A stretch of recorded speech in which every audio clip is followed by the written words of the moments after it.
زمین پر کیا ہو رہا ہے؟ زمین پر جو بات سمجھنے کی ہے وہ یہ ہے، یو ایس ایس آر جب ختم ہوا ہے اور امریکہ کو سول سپریم پاور ارتھ ہونے کی حیثیت حاصل ہوئی، امریکہ بہت بڑی طاقت تھی، بالکل شک، لیکن یہ کہ پچھلی جو جنگ تھی سیکنڈ ورلڈ وار، اس سے پہلے امریکہ کسی انٹرنیشنل معاملے میں نہیں آیا تھا۔ کہ آپ کو معلوم ہے امریکہ جو ہے اس کے ادھر ایک اوشن ہے، اٹلانٹک اوشن، ادھر پیسیفک اوشن، دو بڑے بڑے جو ہے باہر ان کے درمیان یہ گویا ایک جزیرہ ہے، بہت بڑا جزیرہ سمجھ لیجیے، لیکن اسے باقی دنیا سے کوئی تعلق نہیں تھا۔ انہوں نے اپنی ترقی کی ہے، جو بھی کیا ہے اپنے اندر کیا ہے، اور اس کے اندر ترقی کے بھی بہت سے کام کیے، اس میں کوئی شک نہیں ہے، اس میں بہرحال with the devil his due, لیکن یہ کہ یہ کسی انٹرنیشنل معاملے میں نہیں آیا۔ سیکنڈ ورلڈ وار میں جبکہ جرمنی چھا گیا تھا، یہ سارا یورپ اس نے فتح کر لیا، یہ فرانس وغیرہ کی کوئی حیثیت ہی نہیں، یہ سارے ممالک اس نے فتح کر لیے، برطانیہ کی اینٹ سے اینٹ بجا دی، لندن جو ہے اتنا برباد کر دیا کہ اس کو جو ہے اس کی شکل پہچانی نہیں جاتی تھی، اتنی بمبارڈمنٹ ہو گئی۔ تو چرچل نے بڑی کوشش کی، دورہ بھی کیا، کسی طریقے سے امریکہ اس جنگ میں آ جائے، ہمارا ساتھ دے اور جرمنی اور جاپان کو شکست دے، لیکن یہ کہ امریکہ ریلیکٹنٹ تھا۔ اس کے بعد ایک واقعہ ایسا ہوا ہے، اب میں نہیں کہہ سکتا کہ ہو سکتا ہے وہ بھی یہود کی سازش سے ہوا ہو، اور ہو سکتا ہے کہ وہ خود ہو گیا۔ پرل ہاربر ایک بہت بڑی جگہ ہے، یہ جو پیسیفک اوشن ہے، بحر الکاہل، تو ادھر جاپان جو بہت قریب ہے ایشیا کے، ادھر سے یو ایس اے اس کے تقریباً درمیان میں، جاپان سے قریب تر ہے اور یو ایس اے سے ذرا بعید تر ہے، یہ جزائر کہلاتے ہوائین آئیلینڈز، ہوائی، اب یہ امریکہ کی ایک ریاست ہے۔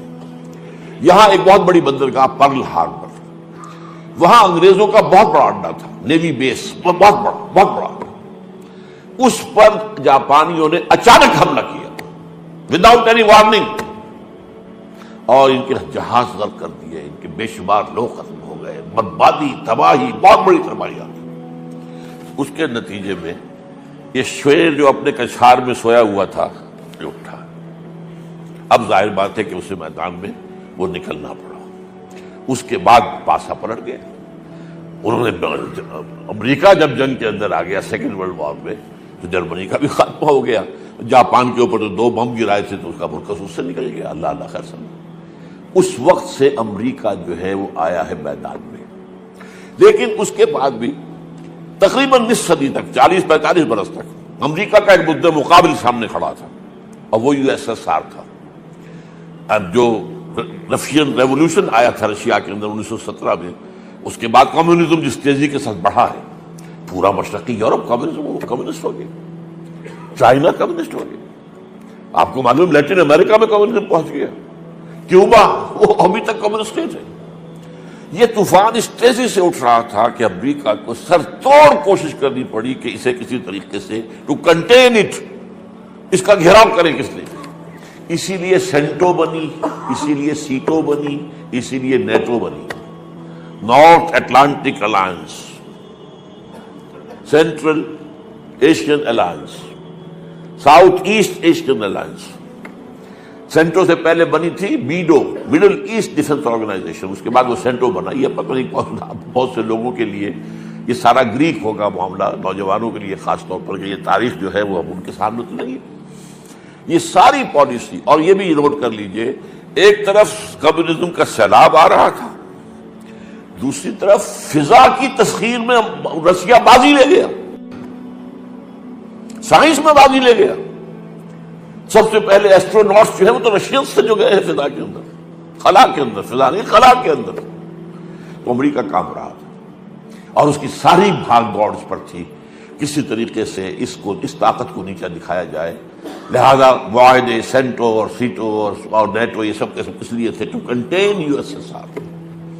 اب اس کے بعد کیا ہوا، یو ایس ایس آر کی ایک تو اکانومی بیٹھ گئی، اور دوسرے خاص طور پر جو حماقت ہوئی رشیا سے یا یو ایس ایس آر سے کہ وہ افغانستان میں حملہ آور ہو گیا، یہاں افغان کھڑا ہو گیا اس کے مقابلے کے لیے۔ امریکہ کو بہترین موقع مل گیا، مریں گے افغان، پیسہ ہم دیں گے، پیسہ دیں گے، ہتھیار دیں گے، مرو تم، ہم نہیں مریں گے، لڑو تم، لڑو ان سے، روسیوں سے، پیسے جتنے چاہو لے لو، بڑے بڑے ٹرنک، بڑے بڑے بکس بھرے آ رہے ہیں ان کے ڈالرز کے، اور بڑی بڑی جو گاڑیاں آپ کو معلوم ہے، مجاہدین جو تھے افغانستان کے، یہ حکمت یار صاحب اور فلاں صاحب، یہ کیسے عظیم گاڑیوں کے اندر بڑی بڑی سائز کی 4 وہیل ڈرائیو گاڑیوں کا پیسہ تھا، امریکہ کا پیسہ، امریکہ کا ہتھیار، امریکہ کے اسٹنگر میزائل دے دیا جس کی وجہ سے اصل شکست ہوئی۔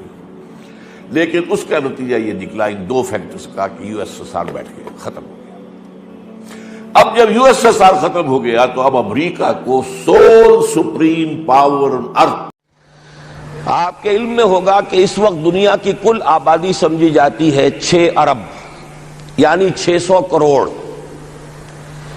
اس میں کم سے کم 120 کروڑ مسلمان ہیں امت مسلمہ۔ گویا کہ ہر 5واں انسان جو ہے دنیا میں وہ حضور صلی اللہ علیہ وسلم کا کلمہ پڑھتا ہے، اتنی بڑی تعداد۔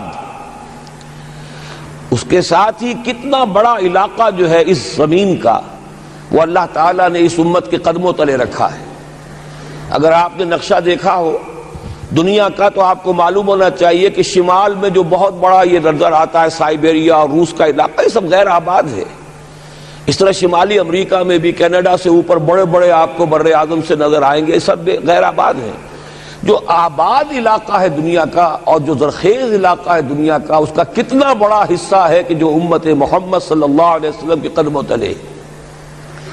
انڈونیشیا، ملائیشیا سے چلے آئیے، اس کے بعد مسلسل چاہے کہیں مسلمان اقلیت میں تھوڑے بہت ہیں، لیکن پھر بنگلہ دیش آتا ہے، بڑی عظیم اکثریت کا ملک ہے۔ پھر بھارت میں اگرچہ اقلیت میں ہے لیکن 20 کروڑ مسلمان بھارت میں اس وقت ہے۔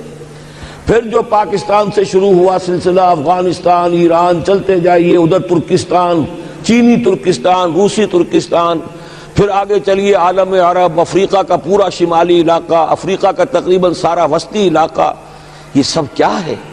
کتنا بڑا رقبہ ہے، اور ہر طرح کی نعمت اللہ نے دی ہے۔ اس میں نباتات بھی ہیں، اس میں معدنیات بھی ہیں، اور سب سے بڑھ کر آج کی دنیا میں جو اہم ترین شے ہے کہ پیٹرول جو ہے، تیل جو ہے، اس کے سب سے بڑے ذخائر وہ ہیں کہ جو مسلمانوں کے قدمے تلے ہیں۔ اتنی تعداد میں ہونے کے باوجود، اتنے وسائل کے پر بظاہر قابض ہونے کے باوجود، سوال یہ ہے کہ کیا آج دنیا میں امت مسلمہ کو عزت حاصل ہے یا یہ ذلیل ہے؟ اسے غلبہ حاصل ہے یا مغلوب ہے؟ اسے کوئی دنیا میں وقار حاصل ہے یا یہ بالکل بے وقار ہو کر رہ گئی؟ یہ بات ہے جو ہمارے سمجھنے کی ہے آج کیوں ذلیل کہ کل تک نہ تھی پسند گستاخی فرشتہ ہماری جناب میں۔ اس وقت صورت یہ ہو چکی ہے، آپ کو معلوم ہے کہ ہر جگہ پر پسماندگی کا نشان مسلمان ہیں۔ ہمارے سارے وسائل پر دوسروں کا قبضہ ہے۔ ایک ہی شے رہ گئی تھی، تیل، خلیج کا تیل، اس پر بھی آ کر امریکہ کی فوجیں ان کے سر پر بیٹھ گئی ہیں، سارا کا سارا تیل اب ان کے قبضے میں ہے۔ ادھر خلیج کے دہانے کے دونوں طرف وہ اپنے مورچے بنا رہے ہیں تاکہ یہاں کسی کا داخلہ نہ ہو سکے۔ بڑے بڑے جتنے لوگ ہمارے ہیں ان سب کی دولت ان کے پاس ہے۔ کہنے کو تو سلطان اور برونائی دنیا کا امیر ترین آدمی ہے، لیکن دولت ہے کہاں اس کی؟ انویسٹڈ تو وہی ہے، اسی کے بینکوں میں ہے، انہی کی کمپنیوں میں ہے، کسی کے پاس کچھ نہیں ہے۔ سعودی عرب کے کوئی ڈالرز ہیں تو کہاں ہیں؟ جیسے شہنشاہ ایران کا جو اثاثہ تھا، سرمایہ تھا، جو سارا کا سارا انہوں نے جو ہے وہ فریز کر لیا، تو یہ دولت تو ساری وہی ہے۔ کہنے کو ہے کہ آپ کے اکاؤنٹ میں اتنا روپیہ ہے، لیکن سوال یہ کہ وہ اکاؤنٹ فی الواقع کس کے قبضے میں ہے؟ پھر آپ کو معلوم ہے کس طریقے سے مسلمانوں کے ساتھ سلوک ہو رہا ہے۔ ہر جگہ پر جہاں چاہیں، جس طرح چاہیں انہیں ستا لیں۔ اور ان میں بھی سب سے بڑھ کر جو بات میں آپ سے کہوں گا، آج دنیا میں جتنے بڑے پیمانے پر محمد عربی صلی اللہ علیہ وسلم کی توہین و تذلیل ہوئی ہے، پوری انسانی تاریخ میں نہیں ہوئی۔ رشدی نے کتاب لکھی، بدترین حملے کیے۔ کیا رنگیلا رسول کتاب تھی جو لکھی تھی کسی ہندو نے، جس کو کہ ایک مسلمان نے پھر خنجر گھونپ کر اور ہلاک کر دیا تھا، وہ تو کچھ بھی نہیں تھی۔ اس کتاب کو رنگیلا رسول کو 100 سے ضرب دیجئے تو یہ کتاب بنتی ہے، سیٹنک ورسز، اور وہ ملینز نہیں بلینز کی تعداد میں شائع ہوئی۔ اس کے خلاف احتجاج اگر کسی نے کیا ہے تو ان کے اوپر جوتے پڑے ہیں، ان پر ڈنڈے پڑے ہیں. پوری مغربی دنیا اس کے پیچھے آ گئی ہے، سپورٹ کیا ہے. لے دے کے ایک ملک نکلا ایران، اس نے کم سے کم یہ کہ اس کے قتل کا فتویٰ تو دیا، لیکن کیا کرے، قتل کرنے کی تو نوبت نہیں آئی. پورا عالم عیسائیت اس کی پشت پناہ ہے، اس کی مدد کر رہا ہے. یہ اتنی بڑی توہین محمد رسول اللہ صلی اللہ علیہ وسلم کی اور آپ کی ازواج مطہرات کی، اور یہ بظاہر ایک ایسے شخص کے ہاتھوں جس کا نام مسلمانوں کا سا ہے، اس کا اتنا بڑے پیمانے پر ہونا، اور پھر یہ کہ مسلمان 120 کروڑ ہونے کے باوجود کچھ نہیں کر سکتے. میں وہ چیزیں نہیں گنوانا چاہتا کہ 15 لاکھ جو ہیں وہ ہمارے افغان بھائی جو ہیں انہوں نے جانیں دی. فائدہ کس کو پہنچا؟ تاحال امریکہ کو، کہ اس کی جو مد مقابل قوت تھی USSR وہ ختم ہو گئی. اسی طریقے سے جو کچھ کشمیر میں ہو رہا ہے، ہماری بے ہمیتی، بے غیرتی کا عالم یہ ہے. ہم کچھ اندر خانے تھوڑی بہت کو مدد کر کے سمجھتے ہیں کہ ہم نے فرض ادا کر دیا، جبکہ فرض تو یہ ہونا چاہیے تھا کہ ہم براہ راست اعلان کرتے اور انڈیا کو الٹیمیٹم دیتے کہ سٹاپ دس بزنس، یا یہ کہ پھر ہم سے جنگ ہے. جنگ کا نتیجہ تو پھر اللہ جس کو چاہے دے گا. اگر انسان اللہ تعالیٰ پر اعتماد رکھتا ہو، توکل رکھتا ہو، اپنے موقف کی حقانیت پر بھی اسے یقین ہو، تو کم من فیۃ قلیلۃ غلبت فیۃ کثیرۃ تاریخ میں ہمیشہ ہوتا آیا ہے کہ چھوٹی قوتیں جو ہیں ان کو غلبہ اللہ نے عطا کیا ہے بڑی قوتوں پر. لیکن بے غیرتی کا عالم یہ ہے، بے حمیتی کا عالم یہ ہے. زبانی کلامی ہم سے بڑا ہمدرد کوئی نہیں مسلمانان کشمیر کا. جس لیڈر کو دیکھو بڑھ چڑھ کر بیان دے گا، لیکن عملاً ہم کیا کر رہے ہیں؟ یہ ساری صورتحال جو میں نے آپ کو بتائی ہے، ویسے تو اب یہ کہ اگر اس میں ایک خاکہ سا میں نے آپ کے سامنے رکھا ہے، اس میں رنگ بھروں تو ظاہر ہے کہ یہ پورا گھنٹہ اسی میں لگ جائے گا. لیکن جو اس کا اصل لب لباب ہے وہ یہ ہے کہ ہم اپنی جگہ بڑے خوش ہیں کہ ہم امت مرحوم ہیں، ہم تو امت محمد ہیں صلی اللہ علیہ وسلم، ہم تو اللہ کے پیارے ہیں، ہم اللہ کے لاڈلے ہیں، ہمیں اللہ کی شفاعت، ہمیں اللہ کے رسول کی شفاعت بھی ملے گی، جنت تو گویا کہ ہمارا پیدائشی مقام ہے. یہ سارے جو بھی ہمارے ذہنوں کے اندر ہیں خیالات، اور یہ جو ہمارے من گھڑت عقائد ہیں، آپ سوچئے کہ جب ہم جو آبجیکٹو کنڈیشنز ہیں، گیون کنڈیشنز ہیں، جو سامنے کے حالات ہیں، ان سے جب تقابل کرتے تو معاملہ بہت مختلف ہے. یہ کیوں ہے؟ اصل میں سوال جب تک آپ اپنے سامنے نہیں رکھیں گے اس کا جواب جو ہے، اب اس پر غور کیجئے کیوں ہے. کیا اللہ تعالیٰ کو محمد الرسول اللہ کی عزت و حرمت پیاری نہیں ہے؟ کیا محمد الرسول اللہ اللہ کے پیارے نہیں ہیں، حبیب رب العالمین نہیں ہیں؟ کیا اللہ تعالیٰ کو کفار سے زیادہ محبت ہے؟ کیا وجہ ہے؟ رحمتیں ہیں تیری اغیار کے کاشانوں پر، اور برف گرتی ہے تو بیچارے مسلمانوں پر. سائنس میں وہ آگے ہیں، مالیات پر ان کا شکنجہ کسا ہوا ہے پوری دنیا پر. تہذیب ان کی ہے، تمدن ان کا ہے، ہم تو ان کے کیمپ فالوورز ہیں، نقش قدم پر چل رہے ہیں، ہم تو ان کی صرف یہ کہ نقالی کر رہے ہیں. تو سوچئے وجہ کیا ہے؟ کیا اللہ کو کفر زیادہ پسند ہے اسلام سے؟ کیا اللہ کو محمد الرسول اللہ صلی اللہ علیہ وسلم کی عزت و حرمت کا کوئی خیال نہیں؟ سوچنے کی بات ہے. ظاہر بات ہے کہ ان سوالات کا جواب تو ہاں میں آپ نہیں دے سکتے، یقیناً ایسا نہیں ہے. بہرحال وہ کافر ہیں، وہ اللہ کو نہیں مانتے، اللہ کے رسول کو نہیں مانتے. چلیے اللہ کو کسی نام سے مان لیا، گاڈ کہہ دیا، لیکن اللہ کے رسول کو تو نہیں مانتے. ایمان کا سارا دار و مدار تو رسالت پر ہے. اللہ کے اس کلام کو تو نہیں مانتے، اور اس کے باوجود ان کے لیے عزت ہے. رحمتیں ہیں تیری اغیار کے کاشانوں پر، برف گرتی ہے تو بیچارے مسلمانوں پر. یہ ایک لمحہ فکریہ ہے، یہ سوچنے کی بات ہے کہ ایسا کیوں ہے. اس کا جو جواب میں آپ کو دوں گا وہ ذرا سا کڑوا جواب ہے. نوارا تلخ ترمیزن چو ذوق نغمہ کمیابی. بات کہنی پڑتی ہے، جب تک کہ کڑوی بات کہی نہ جائے، حقائق کو دیکھنے کی جرت پیدا نہ کی جائے، مواجہہ نہ کیا جائے، فیکٹس کو فیس نہ کیا جائے، اس وقت تک بات صحیح نہیں ہوگی، اور نہ ہم صحیح تشخیص کر سکیں گے، نہ صحیح تجویز کی طرف ہمارا ذہن منتقل ہوگا. میں بہت سخت بات کہہ رہا ہوں. آج آسمان کے نیچے اس زمین پر عذاب الہی میں گرفتار امت مسلمہ ہے. بالفعل آج ہم امت مرحومہ نہیں ہیں، رحمت والی امت نہیں ہے، امت معذبہ ہیں، آج ہم پر اللہ کا عذاب ہے۔ وہ کیوں ہے؟ دیکھیے اللہ کا قانون یہ ہے، اور یہ اللہ کی سنت ہے، میں نے اپنی ایک کتاب میں اس پر مفصل بہت مضمون لکھا ہے، قرآن کا قانون عذاب۔